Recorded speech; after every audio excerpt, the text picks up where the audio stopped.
and I'm sure there'll be a majority of positive response. Holy sh! That Wonder Woman 1984 is a dumpster fire of epic proportions. Movie, you don't even try not to break the rules. Like, what is wrong with you? What the fuck is this? Is Wonder Woman 1984's biggest problem. Oh boy, what is up YouTube? My name is Gio, and Wonder Woman 1984 has to be the biggest disappointment of 2020. Superhero disappointment.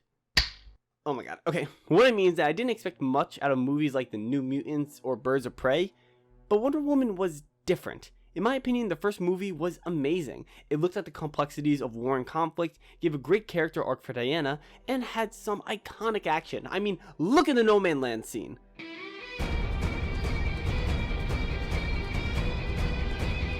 Enough said. So needless to say, many of us were pretty hyped for this movie to see where they were going to take Diana's story and further evolve her character. And I'm sure there'll be a majority of positive response. Holy sh! Okay, that was unexpected. I mean, when I watched the movie for the first time, I thought it was fine, nothing amazing, but nothing god-awful. However, I then started thinking about the film more and more. Then I rewatched both movies and came to the conclusion that Wonder Woman 1984 is a dumpster fire of epic proportions. There is no one fix that can be made because the core of this movie is broken. There are small problems with the movies, like some of the lines are just atrocious, pointless scenes, and the fact that some people just don't shoot at Diana. Seriously, what are these two guys trying to accomplish by pointing their guns at her only to do nothing? However, I believe all the film's bigger problems can be traced back to one point, and that is the fact that the story is too big. But what does that mean? Well, let's strap into our invisible jets and break down the big problem with Wonder Woman 1984. You know what, there's so much wrong with this movie, I don't even have time to talk about the good. So to cut to the chase, if you end up enjoying the video, hit the like and the subscribe button and turn on your notification bells. So the next time DC puts out a war crime of a movie, you can be the first to watch me suffer. And yes, there will be spoilers in this video. So you're probably wondering, what I mean when I say the story is too big in Wonder Woman 84. Well, it's the fact that the movie tries to have these big world-ending stakes when it would work a lot better and make more sense to have a smaller, more intimate story with Diana. This bigger story they're trying to tell ends up hurting the film and causes it to make no sense when you put just a little bit of thought into it. Let's start by looking at what sets the entire plot in motion, that being the stone. I think the technical term here is extremely lame. In the film, we are told to set rules for the stone, with the main ones being that it can only grant one wish per person, the person must be touching the stone in order to make a wish, and your wish comes at a personal cost, like Diana's powers, Barbara's humanity, and Maxwell Lord's health. Simple, right? Well, the movie seems to have a problem with it, because they end up breaking all of these rules. You only get one wish per person? Well, Barbara doesn't think so, because she gets her initial wish to be like Diana, and Maxwell gives her a second wish to be an example of shitty CGI. Your wish comes at a cost from something? Well, all you have to do is be Maxwell Lord at the end of the movie and just ask for more health. Even though earlier in the movie, he was pretty much at the brink of death by granting so many wishes, so shouldn't everyone on Earth wishing at once would just cause him to drop dead or something? Even the simplest rule, you have to be touching the stone, the film breaks. Once Maxwell becomes the stone, he wants to reach as many people as possible to grant their wishes, and he learns of a plan that would send particles out into the air and connect to everything with an electronic signal in order to reach anyone across the world in case of a crisis. And while the reach part of that sentence is not literal, Maxwell interprets it as such. And it fucking works. Like, what? Who is he touching? You know what, even if you say the particles are touching people in the air, then let me ask you a few questions. What if someone's inside? Can the particles touch them? How are the particles connected to him so he could grant the wishes? And if he could grant wishes through particles, why does he even need to touch people when there are already particles in the air? Like, movie, you don't even try not to break the rules. Like, what is wrong with you? So, how does a smaller story fix this problem? Well, as much as I love him, we cut Maxwell Lord from the movie, make Barbara the main villain, and have the stone be able to grant unlimited wishes.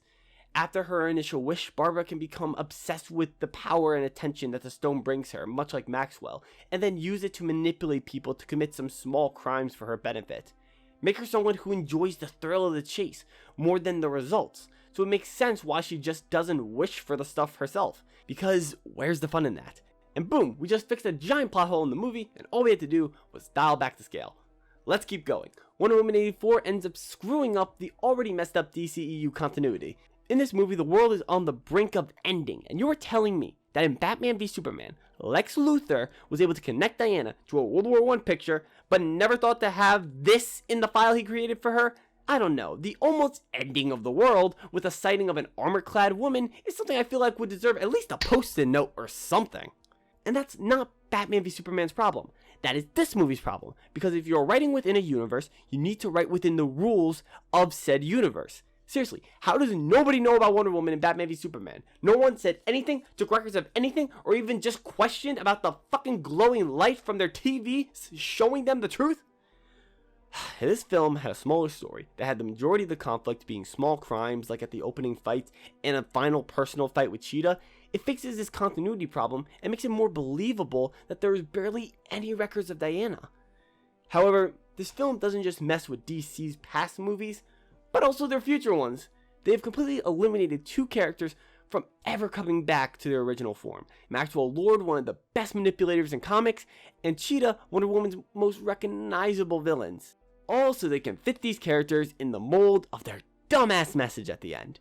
The message at the end of the movie, which, on a side note, was done in the preachiest way possible, was, and I quote from the movie, "This world was a beautiful place, just as it was. You cannot have it all. You can only have the truth.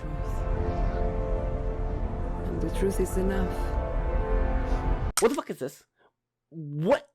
First of all, what's the problem with wanting it all? I mean, is it so bad to want more, to be better, to grow? Yes, most of the time there is a price to pay, but it's not a flat scale. Not everyone that wants it all has malintent, and not every sacrifice is equal. Maybe in one case, to get what you want, you have to buy something expensive, and the other, if you try to pursue it, you could get evicted. One clearly has more weight than the other, so by painting the truth and the concept of wanting it all in such a black and white way, with a black and white solution, you're doing a disservice to not just your audience's intelligence, but also the message of the first movie, you know, the one that showed the gray side of conflict, that it's not always black and white, you know, that movie. And everyone in this film has to fit into the mold of wanting more. So much so that Maxwell Lord and Cheetah are drastically different from their comic counterparts. Because to the writers, they were just pawns for their greater message they have to tell. Now, there's nothing wrong with changing a character from a different media. But if you are writing for a cinematic universe and you tie these villains down to the message, then you can't use them for future movies because they will feel out of place as they've already seen the errors of their ways. So to go back to being villains would make this movie feel pointless, which actually doesn't sound too bad now that I think about it. So, how can having a smaller story fix this crappy message? Well, by making the plot more intimate rather than having the world end, it takes away the need to address the audience in such a preachy way, because the focus is on Diana and Cheetah rather than giving the world a PBS special. Also, personally, I would make it so that the movie's message is more about our desires, what we're willing to sacrifice for that. Like in the original movie, Diana and Cheetah can both make wishes on the stone and deal with the consequences that come with that.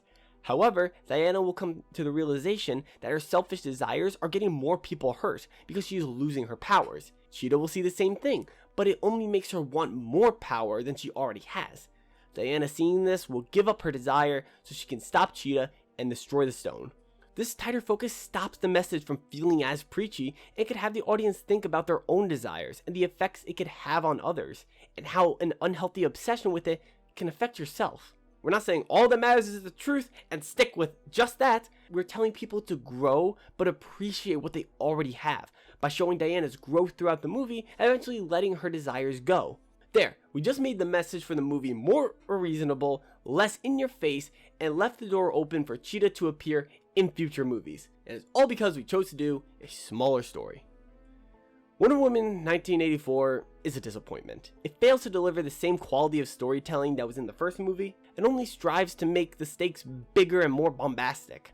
The more I think about the movie, the more it just angers me, because the plot contradicts the characters, the universe, and itself half the time.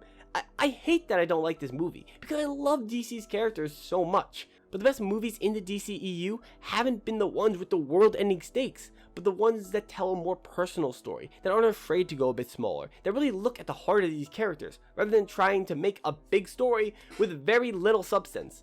It makes the film overcomplicated, creates inconsistencies, and just adds more problems rather than fixing them. With all these points in mind, I believe it's safe to say that the giant scale of the story is Wonder Woman 1984's biggest problem.